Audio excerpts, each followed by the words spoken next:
The old man's lips had already turned a scary shade of gray by the time Mark yanked him out of the booth and laid him flat on the diner floor. Coffee cups shattered around them. Someone screamed. The blizzard outside howled against the window's snow piling up in walls of white, trapping everyone inside that lonely highway diner like a ship in a frozen sea. "Sir, can you hear me?" Mark shouted, 2 fingers pressed at the man's neck, hunting for a pulse that kept slipping away. Nothing. The girl with the ripped denim jacket dropped to her knees beside them. Mascara streaked down her cheeks. "Grandpa, don't you dare!" she choked. "Don't you dare leave me!"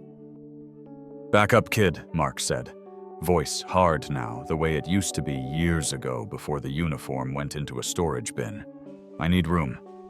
He laced his fingers together and started compressions, counting under his breath, pushing past the pain in his own bad shoulder. 30 down. 2 breaths. The lights flickered once, twice, like they were thinking about giving up. The fry cook yelled that the highway was shut. The ambulance stuck 10 miles out, which meant whether he wanted it or not, this man's heart was Mark Delaney's problem now. Before I go any further, tell me where you're listening from tonight, and hit that like and subscribe button if you believe courage still matters in this world. On most nights before strangers started dropping to the floor in front of him, Mark's life was quieter than he liked to admit. He was 39, a single dad, and the overnight guy at a 24-hour diner off I-94 in northern Minnesota, the kind of place truckers loved, and everyone else only saw when life went sideways. Blue neon sign, sticky counters, coffee that could melt rust. He clocked in at 10 p.m., tied on a faded apron with Mark stitched on it from some long-gone manager who couldn't spell, and spent the dark hours refilling mugs, flipping burgers, and pretending his knees didn't ache every time he bent down to grab another stack of plates. Between orders, when the place went quiet, he'd step out back to smoke half a cigarette. He never finished, stare across the icy parking lot at his old pickup, and think about the life he didn't quite recognize anymore. Before the back injury, before the discharge papers, before cancer took his wife and left him with an 8-year-old boy who snored like a freight train and still slept with a baseball glove under his pillow. Most people at the diner knew Mark as the graveyard guy, the one who remembered how you liked your eggs and never complained when a trucker paid in crumpled ones and quarters. What they didn't know was that he used to wear an army patch on his shoulder and latex gloves on his hands, patching up soldiers in places the TV never showed. They didn't know he still checked exits when he walked into a room, or that he kept a trauma kit in his truck right next to his son's forgotten science projects. Back home, in an aging double-wide at the edge of town, he and his boy Tyler lived on boxed dinners, cheap cereal, and the hope that the landlord wouldn't raise rent again. Medical bills from his wife's last year still arrived in stiff, white envelopes. Tyler's asthma meds weren't getting cheaper, and the VA paperwork that promised "we're reviewing your claim" had started to feel like a bad joke. But even when the numbers didn't add up, some things stayed non-negotiable. Tyler's inhaler was always full. The heat stayed on. And Mark never worked a shift where he didn't slide someone's unpaid coffee quietly onto his own tab.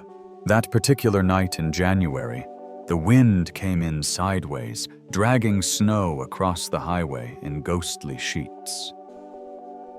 The radio behind the counter crackled with weather alerts talking about whiteout conditions and jackknifed semis. Inside the diner, lights hummed, the coffee pots gurgled, and Mark moved through his routine, topping off cups and joking with the regulars like the storm couldn't touch them. Then, just past midnight, the front door slammed open so hard the bell snapped off. A blast of snow and ice roared in, followed by a skinny teenage girl with a backpack slung over one shoulder and an older man leaning heavy on her arm, his face pale under the harsh fluorescent lights. "Sir, you okay?" Mark called, already moving around the counter. The girl's eyes met his wide and wild. "He said he was fine," she gasped, breath steaming in the cold air. "But he's not. Something's wrong. We were walking from the bus stop and he just—" She didn't finish, because right then, the old man's knees buckled. His hand slid off her shoulder, and he began to fall. The old man's collapse silenced the entire diner, but the silence didn't last. Not once people realized who had fallen. A murmur rose from the corner booth, the one where 3 locals gathered every night to complain about the weather, the taxes, and just about anything else that drifted into their line of sight. One of them, Hank Pelletier, a retired trucking dispatcher, with opinions loud enough to rattle the napkin holders, squinted at the scene, like Mark had just dragged in trouble on purpose. "Here we go," Hank muttered. "Always something with the night shift." Mark ignored him, focusing on the man on the floor, counting compressions under his breath, but he couldn't shut out the voices behind him. "You shouldn't be touching him," Hank called toward the counter. "What if you make it worse?" A second man chimed in. "Or what if he sues the place?" "Ain't that your job, Shelley? Make sure he don't do anything dumb, Shelley." The waitress on the overnight shift froze between the coffee pots and the pie case, her hands shaking as she tried to decide whose authority counted. The store manager wasn't there. Only Mark. And Mark was on a payroll that didn't come with decision-making power. "Hank, stay out of it," she finally said, her voice thin. But Hank didn't get quiet. People like him never did. Mark's jaw clenched. He kept working. His shoulder screamed with every push, but he pushed harder. The man beneath him stayed still, lips, blue eyes half open. "Dad." A small voice drifted from the far corner.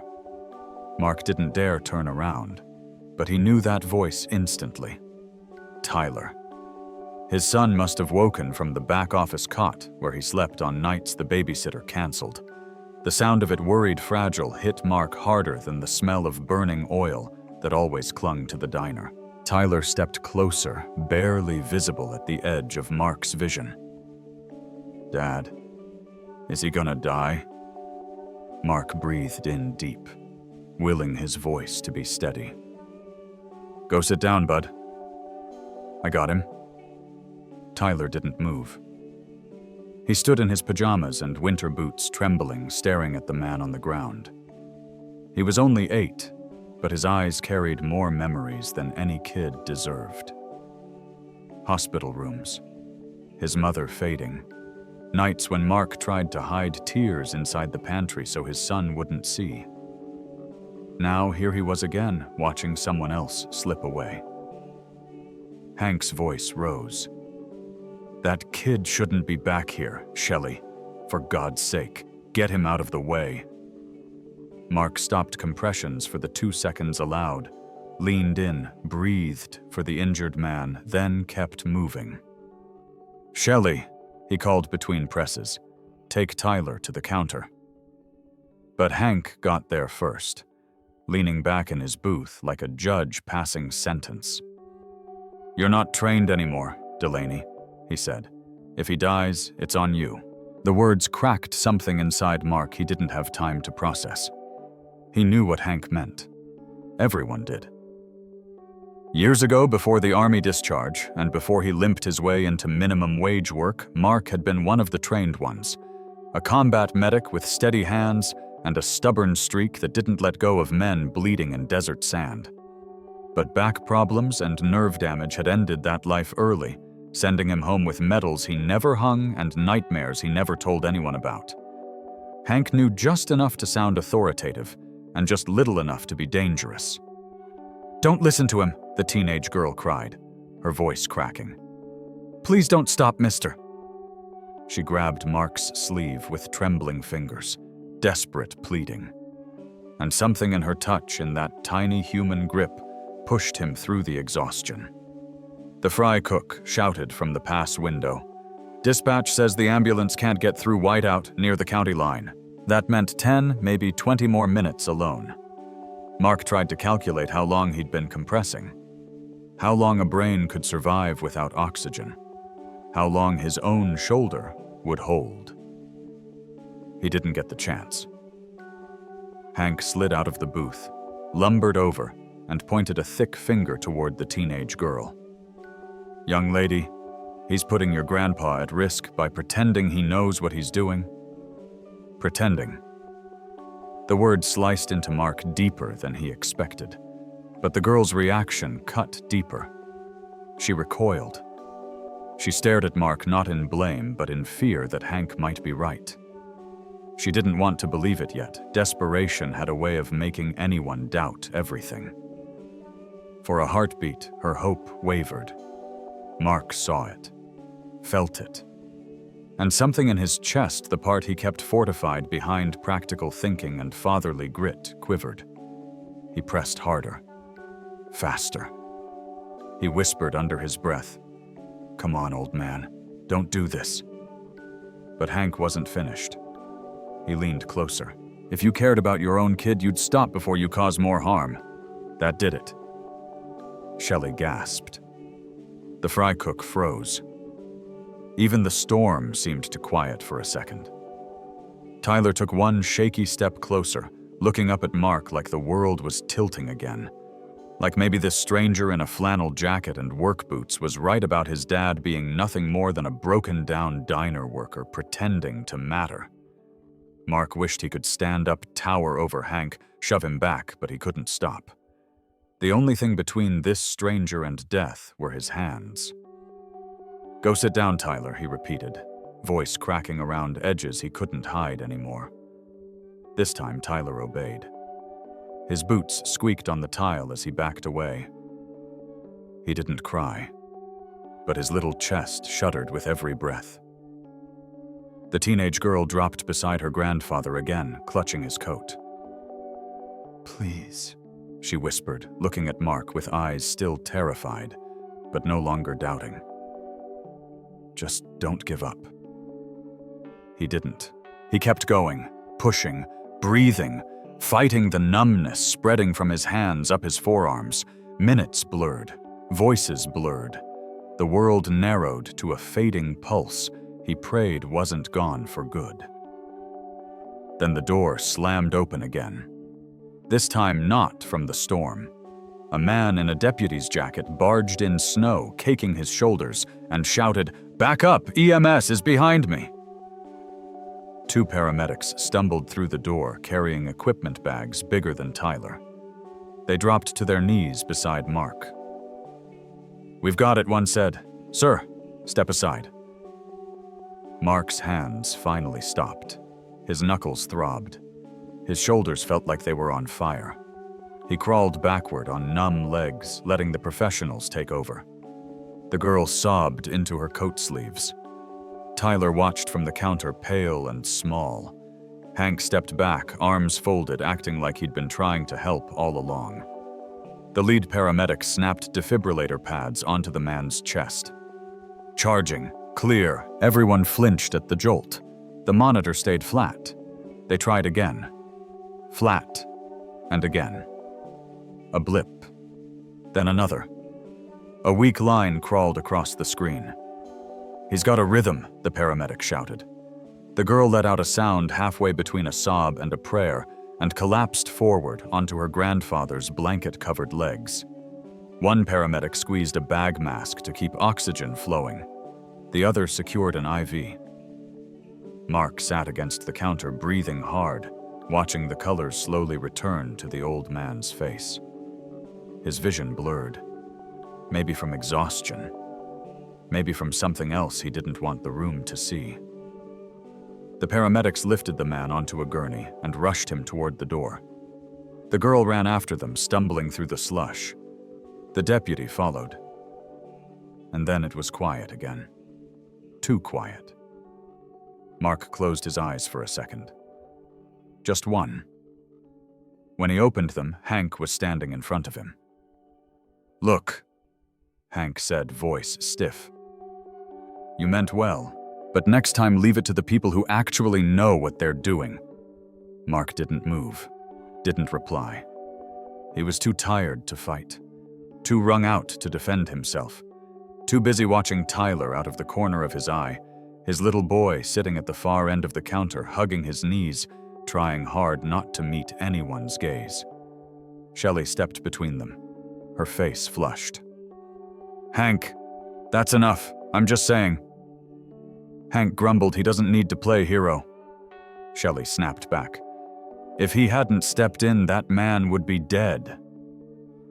Hank shrugged. "We don't know that." But Mark did know, and so did the paramedics who didn't bother correcting Hank because they had real work to do. He pushed himself up slowly, joints screaming, and walked to the counter where Tyler sat. "Hey, buddy," he said softly. Tyler didn't look up. Not at first. Then, in the faintest voice, "Did you do bad?" Mark's breath caught. "No," he said gently, resting a hand on his son's shoulder. "I did the best I could." Tyler nodded, but uncertainty lingered in his eyes. Hank's words had sunk into him like cold water. Shelley approached, placed a cup of cocoa in front of Tyler, and squeezed Mark's arm. Her voice was quiet. "You saved that man's life. Don't ever doubt that." But the diner had already shifted. The regulars whispered. Hank shook his head. The air hummed with judgment, as if Mark's actions, grueling, instinctive life-saving, were just another inconvenience on their predictable night. He tried to shake it off, to focus on Tyler, to breathe.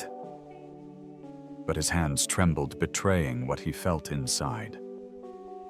Then headlights cut through the frosted windows again. This time bright, slow, deliberate. A dark vehicle rolled to a stop in the parking lot.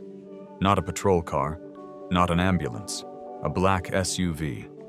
The kind that didn't show up on lonely roadside diners without purpose. Mark watched it idle through the rising fog of exhaust, heart beginning to thud in a way that had nothing to do with CPR.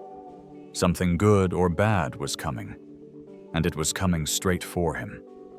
The black SUV idled in the parking lot, headlights piercing through the swirling snow. Mark felt the same prickle down his spine he used to feel overseas right before something went wrong.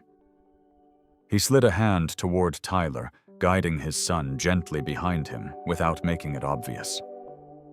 The diner had gone quiet again, but this silence was different. It had weight, it had direction, it was pointed straight at him. The door swung open. A blast of icy air knifed through the room before a man stepped inside, a tall figure in a heavy wool coat, snow dusting his shoulders, jaw set in stone. He scanned the diner, once eyes sharp, calculating. They stopped on Mark. "You," the man said. "Are you the one who worked on my father?" Shelley gasped softly. Hank straightened like the rooster he believed himself to be. Everyone waited for the blow. Mark stood up slowly, a soreness deep in his arms. "I did what I could." The man's eyes glimmered with something grief, shock, desperation. Mark couldn't tell. "He's alive," the man said. "Barely. But they said if someone hadn't started compressions when he collapsed, he wouldn't have made it to the hospital." He stepped closer. "They said an ordinary man saved him." Mark swallowed. "Well, I'm just the night guy at this place." The man's voice sharpened. "No, you're the reason my father has a heartbeat." Before Mark could respond, the deputy rushed back inside, breathless snow plastered to his uniform. "Diner folks, listen up," he shouted. "We've got an urgent situation. There's a multi-car pileup east of here. Whiteout condition. We need help clearing stranded vehicles so EMS can get through." The tall man turned to the deputy. "I'll help." "Sir, this isn't really..." But the deputy didn't finish because a second deputy burst in behind him, radio crackling. "Need someone fast," she said. "Tow trucks can't get up the hill off County Road 12. Cars are stuck, people trapped." "You volunteers?" Everyone stared at each other. The fry cook looked at the floor. Shelley wrung her hands. Hank muttered, "Not my problem." The deputy repeated louder this time. "We need bodies. Anyone with medical experience or rescue training." Without thinking, Mark stepped forward. Tyler grabbed his sleeve. "Dad, don't." Mark knelt down, one hand on his son's cheek. "I'll be okay. I promise." "You just did this," Tyler whispered, voice trembling. "You're tired, and people are being mean." Mark's heart ached. But something inside him, the part that refused to shut doors on those in trouble, rose anyway. "I have to help," he said quietly. "If someone out there is scared or hurt, and if I can do something, I need to do it." Tyler bit his lip, tears brimming. Like Mom. That memory hit Mark like a falling beam, the hospital room, the machines, the helplessness. He blinked hard. "Yeah," he said. "Because I couldn't save her. But I might save someone tonight." Tyler's breath hitched, but he nodded. A tiny, brave nod. The tall man from the SUV looked at Mark with new recognition, like he was beginning to understand who this exhausted, worn-out diner worker really was. The deputy thrust a handheld radio into Mark's palm. "Let's move." The wind outside was vicious knifing across the highway and stinging Mark's face as he pushed through it with the two deputies and the SUV man, who introduced himself as Daniel Cross, though the name barely mattered once the storm swallowed them whole. They piled into the SUV, Daniel driving. The vehicle cut through drifts like a plow, its engine growling under the pressure. Snow sprayed across the windshield in violent sweeps. Visibility was almost nothing. Deputy Hayes leaned forward from the back seat. 3 vehicles reported stuck. One of them had kids in it. Mark's stomach tightened. "How long have they been out there?" he asked. 20 minutes, maybe more. 20 minutes in this temperature could kill. They rounded a bend, and the world opened into chaos. 3 cars scattered across the road like broken toys, one pinned sideways against a snowbank. A flicker of hazard lights blinked through the white curtain, too weak to cut through the storm. Daniel braked hard. Everyone jumped out. The cold hit Mark like a sledgehammer, stealing his breath, but he kept moving. Deputy Hayes shouted, "I'll take the first vehicle." Daniel ran with her. Mark headed for the one pressed against the snowbank. Something in his chest pulsed instinct memory training, waking up like muscles long asleep. He yanked the door, frozen shut. He slammed his shoulder against it. Nothing. Inside silhouettes moved. He could hear muffled crying. He stepped back, braced his boots in the snow, and punched the glass with the heel of his elbow once, twice, 3 times. Pain shot through him, but on the 4th hit, the glass spiderwebbed and caved inward. Cold air rushed inside. A woman screamed. "It's okay," Mark shouted. "I'm here to help." He cleared the jagged edges with the sleeve of his jacket and reached inside. 2 kids huddled in the back seat, pale eyes wide. "Are you hurt?" he called. The woman shook her head. "The car spun. We hit the drift, my door wouldn't open." "Oh, thank God, are you a firefighter?" "Are you?" "No," Mark said, reaching for the lock. "Just someone who won't leave you here." He forced the door open by the shattered window metal crunching under his boot. The woman scrambled out, then reached for her kids. Mark helped her lift them one by one, shielding their faces from the wind. The youngest boy clung to him, trembling so hard, Mark felt the vibration through his coat. "You're okay," he murmured. "I've got you." A shout ripped through the storm. "Mark. Over here." It was Daniel. Mark handed the boy to his mother and bolted toward the voice. Daniel was kneeling beside the first vehicle where Deputy Hayes stood, trying to pry the door with a crowbar. A man was inside, slumped over the wheel, not moving. Mark slid in beside them. "What happened?" Unresponsive Hayes yelled over the wind. "He's breathing but shallow. Pulse weak." The door wouldn't budge. Snow packed around the base, froze it in place. Daniel cursed under his breath. "We don't have time!" Hayes slammed the crowbar again. "This isn't working." Mark looked at the angle, the hinge, the snowdrift behind it. His shoulder already felt like it was tearing from the inside after the CPR earlier, but he shoved his doubts down. "I can get it," he said. "Delaney, we tried. I can get it." Mark wedged the crowbar deeper, positioning his body sideways. He pulled with everything left in him, muscle-bone stubbornness, memories of men trapped in wreckage overseas, screams in the dark, all the faces he hadn't been able to save. His shoulder tore with white-hot pain. He roared through it. The hinge snapped. The door ripped open so violently Daniel stumbled backward.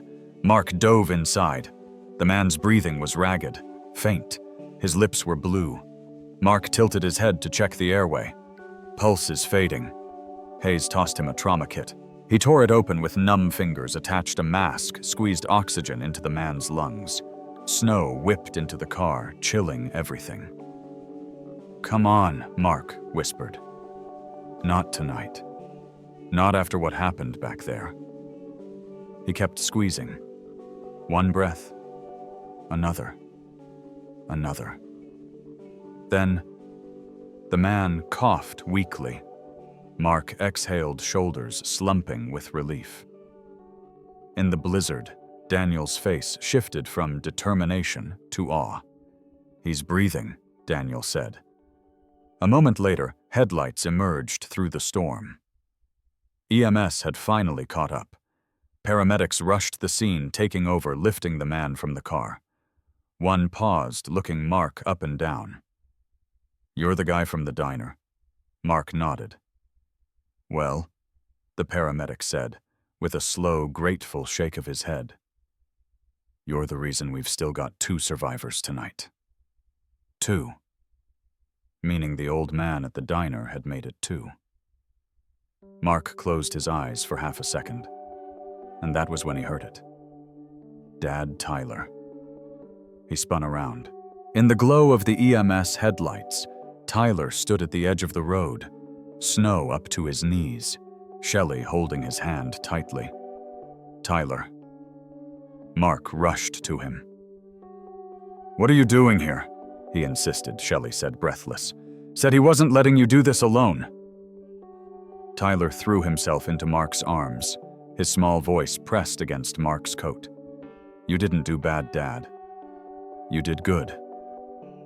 Mark's throat tightened so hard he could barely breathe. Behind them, Daniel watched. Something shifted in his expression, a recognition deeper than gratitude. He stepped closer. "Mark, I didn't know who you were when I walked into that diner. But I know now." Mark shook his head. "I'm nobody." "No," Daniel said firmly, voice cutting through the wind. "You're exactly the kind of man this world forgets until everything goes to hell. And tonight, you didn't hesitate. You didn't stop. You didn't wait for permission." He looked at the chaos, EMS loading patients, deputies, assisting the woman hugging her children. All of them alive because of one exhausted, underpaid single dad with a torn shoulder and a will that refused to bend. Hayes approached and clapped Mark on the back. "You saved 3 people tonight, Delaney." Mark stared at the ground, overwhelmed. But in that moment, in that swirling storm, surrounded by flashing lights and breath turning to frost in the air, something clicked. This right here was who he really was. Not a forgotten night shift worker, not a washed-up medic, not a man drowning under bills. He was someone who opened his door when others shut theirs. Someone who stayed when it hurt. Someone who made sure strangers lived to see morning.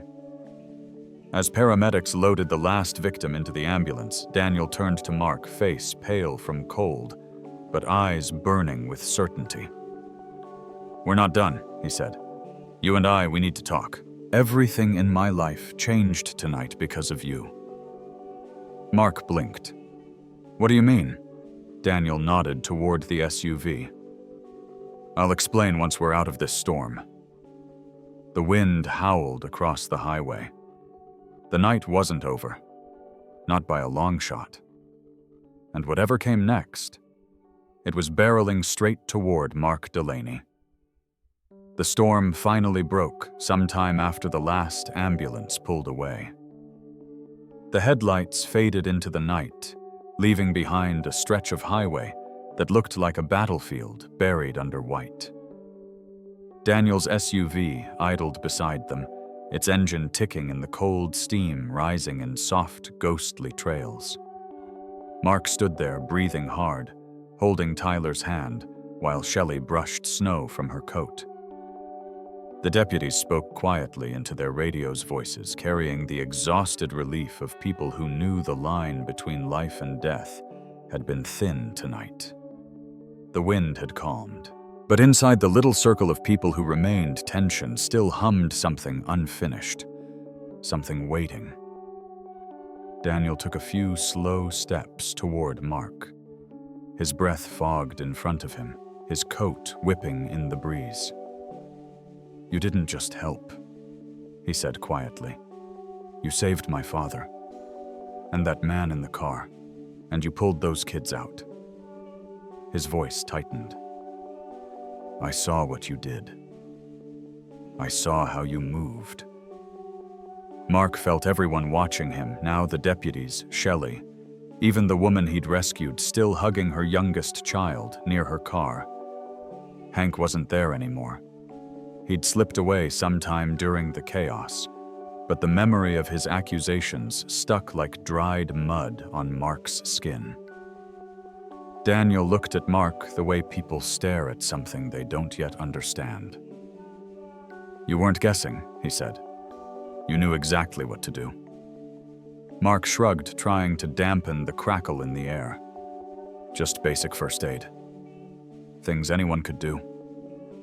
But Daniel stepped closer, shaking his head. "No, that wasn't basic. The crowbar, the airway, the timing. You were working like someone who's done this 1,000 times." Mark looked away. The truth wasn't something he liked talking about, especially not out here with his kid shivering beside him, surrounded by strangers. Tyler squeezed his hand, sensing something was shifting. Deputy Hayes walked over, dark windbreaker flapping around her. "Delaney, what's your background? Off the books, I mean." Mark stayed quiet. The silence stretched long enough that even the snowflakes seemed to hesitate mid-air. Finally, Mark said the thing he'd spent years keeping tucked away. "I used to be a medic. Army, 82nd Airborne." The words felt strange on his tongue, rusty, like pulling a long-buried metal out of a box. Hayes blinked. Daniel exhaled hard. Shelley brought her hand to her mouth. Mark kept talking not because he wanted to, but because the truth had finally cornered him. "Did 2 tours. Got hurt. Back injury on the 2nd deployment. Lost some sensation in my right leg toward the end. Couldn't stay in. They discharged me early." He paused. "I don't talk about it because people treat you different, and because it reminds me of things I'd rather not relive." Daniel's face washed from surprise into something like grief. "My father. He said something before they sedated him. He said a soldier saved him." His voice shook faintly. He thought he was seeing things. "No," Mark said quietly. He wasn't. The woman with the 2 kids stepped forward, holding her youngest close. "You saved my babies," she whispered. "You ripped your arm open on that window. You didn't even stop." Mark lifted his sleeve. The torn fabric revealed glass cuts scattered along his elbow. He hadn't even noticed. Daniel's voice hardened not against Mark, but in anger at himself. "I saw you in that diner and thought you were just..." He didn't finish the sentence. He didn't need to. Just a night worker. Just a guy in a stained apron. Just someone the world forgets until the world falls apart. Shelley stepped closer, eyes shining. "You never told us. We would have." She hesitated. "What?" Mark asked gently. "Treated me better?" She swallowed. "Maybe just understood you more." Mark shook his head. "Understanding isn't what I need. I just need the work, and to raise my boy." Daniel turned toward Tyler, who stood half-hidden behind his father, cheeks red from cold. He gave the boy a gentle nod, an unspoken apology hanging in the air. Then Daniel faced Mark again. "Look," he said, voice lower now, controlled. "I wasn't honest with you earlier." Mark narrowed his eyes. "About what Daniel gestured toward the highway. The reason we were even driving through that storm. My father, he's chairman of Crosspoint Logistics. So am I. We run one of the biggest emergency supply networks in the Midwest." Shelley's jaw dropped. Hayes muttered, "Holy," under her breath. Daniel continued. "All night we've been trying to coordinate supplies to 3 counties cut off by the storm. Generators, medical kits, glucose injectors for diabetics, things people need to survive winter outages. But the problem isn't the supplies." He looked straight into Mark's eyes. "It's finding the right people to lead the ground teams." Mark frowned. "Why are you telling me this?" "Because tonight I saw someone do what trained responders failed to do.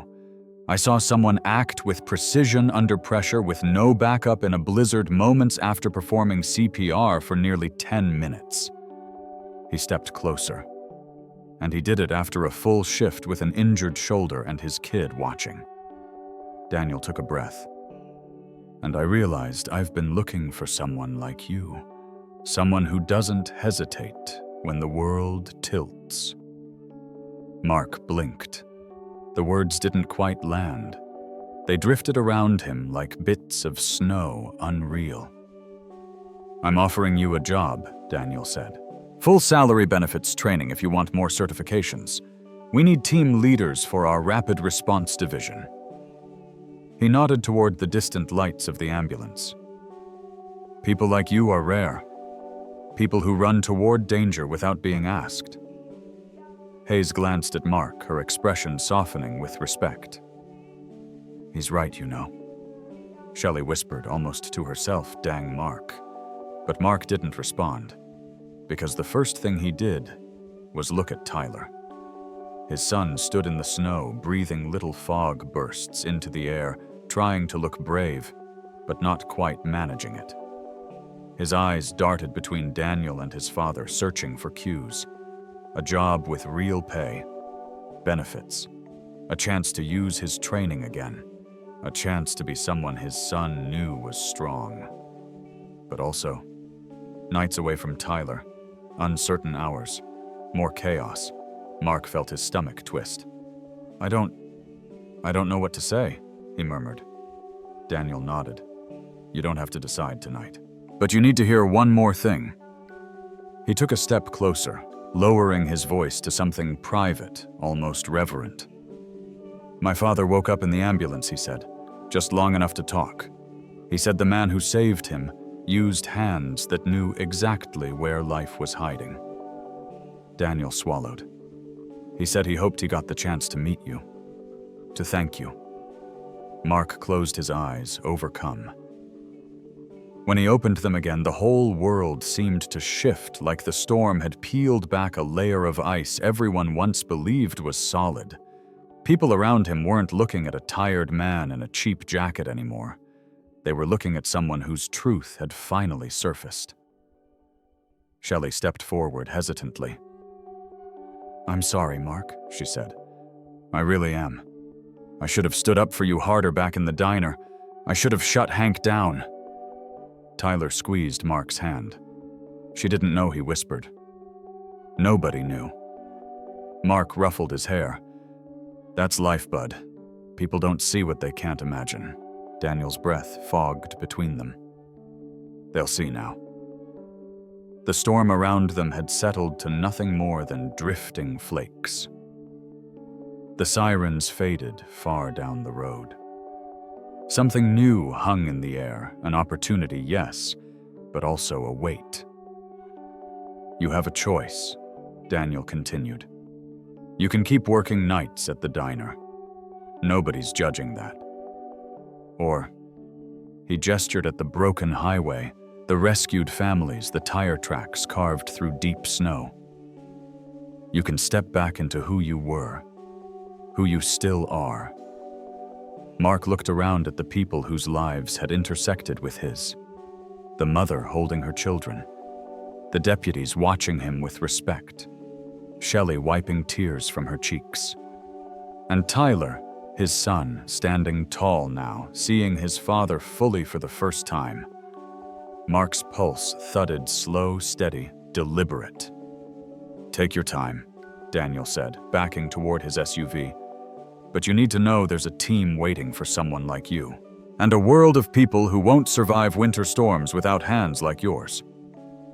He opened the passenger door. Think about it, he said before climbing inside. The engine rumbled. Headlights swept across the snow. The SUV pulled away. Tyler tugged on his father's sleeve. Dad Mark looked down. Are you gonna take it? Mark didn't answer. Because the truth was heavy, complicated, wrapped in fear and hope and responsibility. But one thing was certain. His life wouldn't be going back to normal. Whatever came next, the door had been opened. And once opened, some doors never closed again. The morning after the storm, the diner felt different. Not quieter, just gentler. As if the place itself understood something important had happened and was trying its best to acknowledge it. When Mark walked in for his shift, heads turned. Not in the usual way, not with tired glances or half-hearted nods. This time the regulars sat up a little straighter. A couple truckers tipped their hats. Even the fry cook, who never said much, lifted his spatula in a kind of salute. Shelley came out from behind the counter with a nervous smile. We, made you something, she said. On the table closest to the door sat a plate of blueberry pancakes. Extra blueberries, the way Mark always made them for Tyler. Next to it was a handmade card, probably scribbled by one of the waitresses after the shift change. Thank you for last night. It wasn't fancy, wasn't framed in gold or anything. But it hit harder than any medal he'd ever been handed. A few minutes later, the bell over the door jingled, and in walked Hank Pelletier. Of all the faces Mark expected, that wasn't one of them.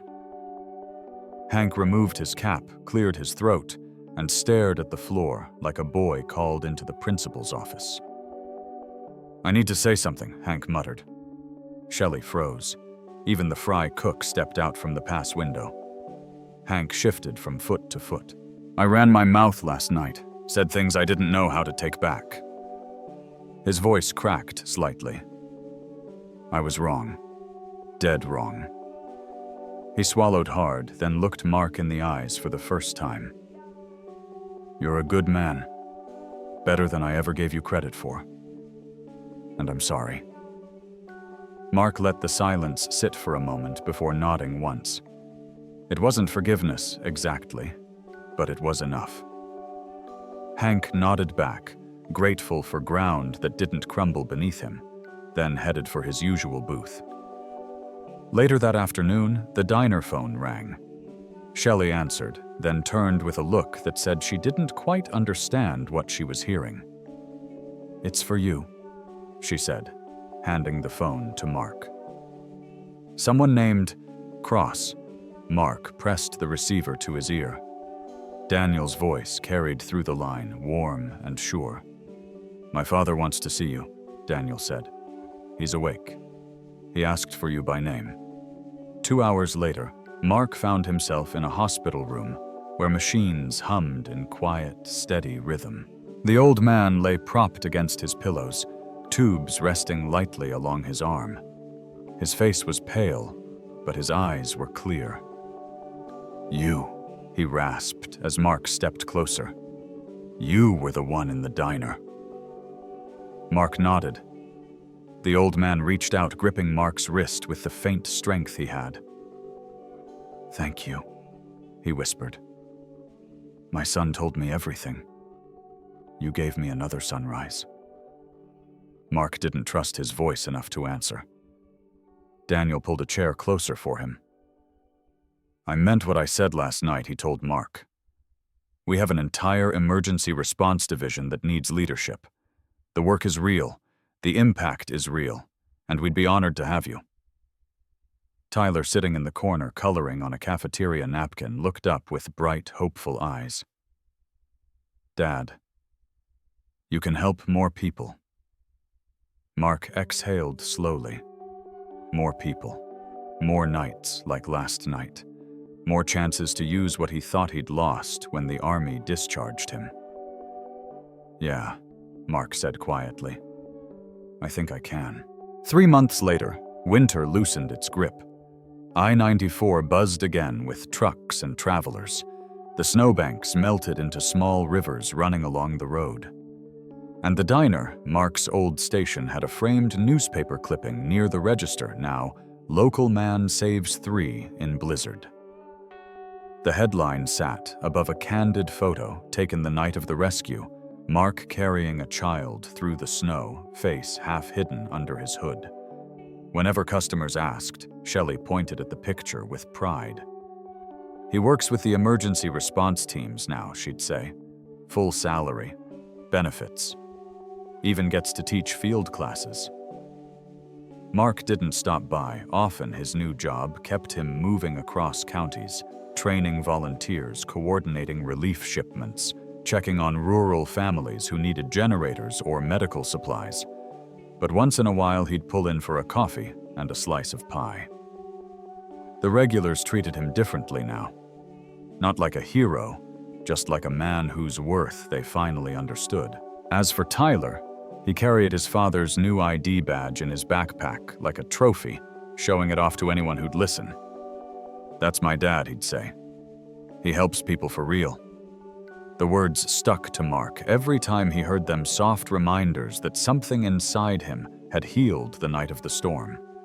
Not because Daniel offered him a job, not because strangers thanked him, but because his son no longer looked at him with worry, wondering if he was doing bad. Tyler knew now. He saw it. He felt it. And that was the real reward. One evening, nearly a year later, Mark returned to the diner after a long shift delivering emergency kits to remote farms. Winter had come back around, and the sky glowed orange with the early sunset. Shelley poured him a coffee without asking. "How's the job?" she said. Mark smiled, rubbing warmth back into his hands. "Feels like something I was supposed to do." She nodded. "Funny, isn't it? Sometimes the worst storm is what shows you who you really are." The bell on the door jingled again. A family walked in, a girl with a backpack, an older man in a heavy coat. They paused when they recognized Mark. The girl rushed toward him. "Mom says you saved Grandpa and those other people," she squealed. "We tell everyone about you." The old man shook Mark's hand, steadier now, thanks to the year that followed. "We owe you more than words," he said. Mark shook his head gently. "You don't owe me anything. Just take care of each other." As they took their seats, Tyler tugged at his father's coat. "Dad," he whispered. "Are you glad you opened that door that night?" Mark looked out at the diner, at Shelley laughing behind the counter, at the old man sipping coffee, at the snow drifting past the windows. He rested a hand on Tyler's shoulder. "You know," he said softly, "I think opening that door might have opened every other one after it." And in that small-town diner off a quiet Minnesota highway, A little warmth cut through the cold proof that sometimes the world doesn't change because of grand gestures, but because an ordinary person chooses not to walk away when someone else needs help.